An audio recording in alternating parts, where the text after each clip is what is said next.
Hello, my name is Kevin Dryden, and the article that I did was Cannabis Legalization, Do We Make a Mistake? And it was written by Marco Layton, who is a professor of psychiatry at McGill University. And basically, the article was about how the United States legalization of marijuana will affect this country, and they're doing it by comparing our legal system to Canada's legal system and how their marijuana legalization affected their consumption of it. Like there was a high correlation between adolescent cannabis use and psychosis, and but on the other hand, there was no increase of adolescent use with legalization, but there was in adults. So, to describe substance abuse, I have to first describe substance use. So, substance use is any consumption of alcohol or drugs. And substance use might not be a problem or lead to substance abuse or substance dependency. As in, substance abuse is someone who continuously uses drugs or alcohol even when it causes a problem in their work, family, or their health. And usually, substance use are caused by underlying mental health problems that they want not resolved. So, the three things learned while reading this article is that there is a large link between marijuana and psychosis in adolescents, but not adults. Because I didn't know that. I just thought it was psychosis. It could lead to psychosis in anybody, but I guess it's a higher in adolescents. Two, there's a legalization, but no programs for prevention for substance abuse or recovery, which I think is very crazy to think about because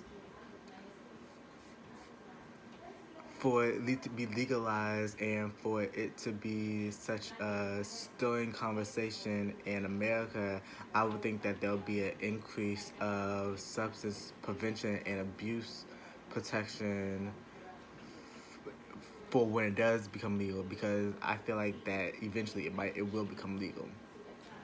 And also that almost 21 million Americans have at least one addiction, yet only 10% of them receive treatment, which I believe is very crazy because I feel like people can easily become addicted to anything, but only 10% out of 20 million Americans receive help for their addiction.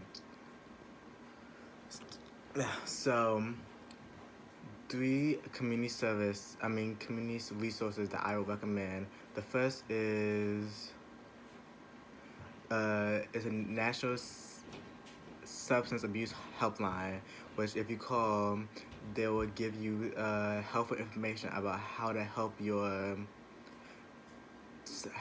with the substance abuse and substance dependency over the phone if you're willing to want help for it. And the number is 1-800-662-HELP. Again, 1-800-662-HELP.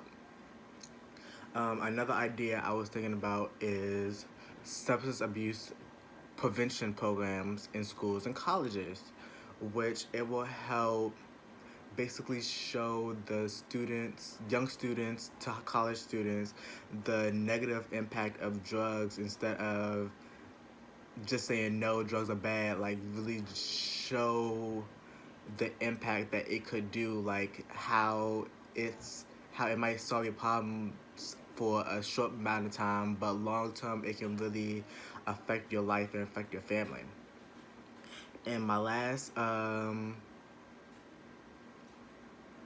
resource I saw said was a supportive substance abuse treatment center in the community, because I feel like a lot of when it comes to helping people with substance abuse is very people that go under substance abuse are very looked down upon on, and I feel like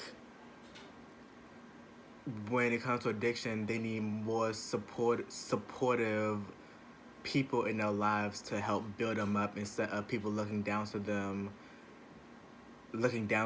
like treating them like they're less than others just because they got an addiction, which anybody can get an addiction. So I think that there should be more supportive addiction support programs in our communities. And that's it. Thank you.